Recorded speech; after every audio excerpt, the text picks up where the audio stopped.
Isa sa mga naglingkod sa pamilyang Duterte sa Davao City ay nagkwento ng kanyang naging karanasan at kung paano niya nasaksihan ang ugali ni Mayor Sara Duterte habang ito ay lumalaki.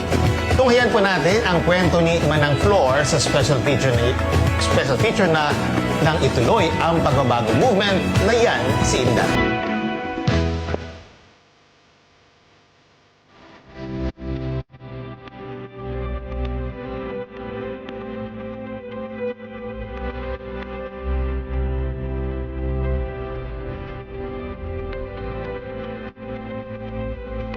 Katong 1992 nga niabot ko sa ilang balay, nangita sila og nangita sila og kusinera.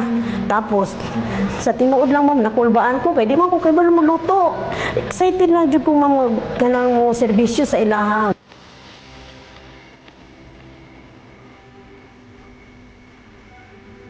Lahi si Inday niya kanang magkaon siya ma'am. Dili na nila mo siya kinahanglan hugaran unta anak ug mayor bugtong babae. Lahi si Inday. Dili na siya manugo ma'am. Ang kanon sa buntag nga akong lungagon ng kebaw baka pagkahapon di na ko maglungag kay may ay na paglungag man ng kay mukaon nagbahaw kanang atong vice presidente pohon mukaon nagbahaw nagginamos mukaon nagbuwad mukaon nagpinubri kay giandar na sila mga ginikanan.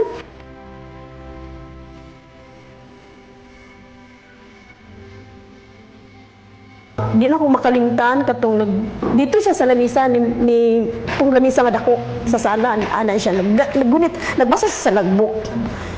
Impo siya manang paana ko sa misteryan sa manang nangawat ka no. Impo sa Inday impo siya nangawat ka no.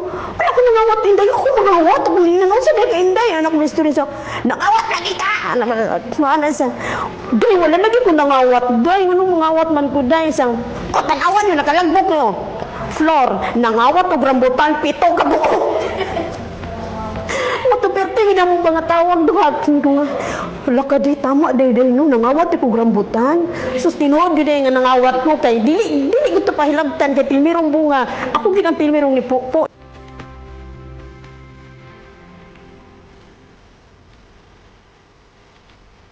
Makahilak ka, kay Inday Sara, mauni. Natoy duha ka bata nga girip sa iyang amahan. Giripol din sila og rape sa amahan. Nihangyo dito kay Mayor nagpatabang kay Mayor. Mayor pa man iyang papa adto panahon na nagpatabang na ngayog tabang kay gihurot mo og rape niya mga anak. Pag abot dito wala si mga panty ang mga bata. Kani day si Inday Sara naminaw day sa bintana kay naa man na dapling man nagkasada na iyang kwarto. Naminaw din na si Inday hingkalit man nagnaog si Inday. Na siya gibit-bit. Di panghatagan niya itong panty itong mga bata. Abi na kung si Inday, wala lang siya. Dito si Inday, dito na ko nakita si Inday Sara nga. Laki po si Inday Sara. Manggiluyon po guys, Inday Sara. Na siya gihatag dito. Wa na ko kabalong sa pato yung gihatag. Basta ang akong nakitaan dito kato yung mga panting di pang tunol niya sa mga bata. Kanang nay mangayo dito bugas lahi man dito sa una kay lahi man dito ilang Mayor sa una kay ayo mangayo may mo ni balay ni Mayor Duterte mangayo unta mig bugas nga wa mi bugas mo ni mo na wala man na si mama o si sir unya mga gwardiya ako ginaingnon nya si Inday kay naa man na day nabi mangayo bugas day pa konsumo ra ba na nato ito siya manang ihatag na manang bahala wa na tay lungagon manang ihatag ng bugas manang ihatag na sa mga ayo basta na mga ayo manang ihatag ingon ana si Inday Sara ka manggiluyon maski katong panahon na linghod ang iyang panghuna-huna pero kahibaw na sa unsay taong naglisod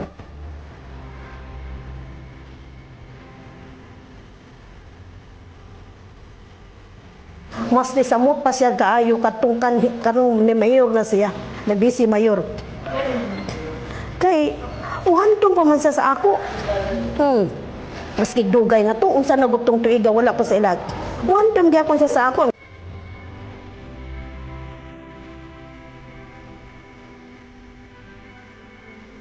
hinaot pa ang taday nga maayo ang imuhang kuan tanang imuhang katuyuan kung unsa ka maayo karon day mas labuan pa nimo puhon kung naa na ka dinha kay bawo ko day nga kaya na nimo.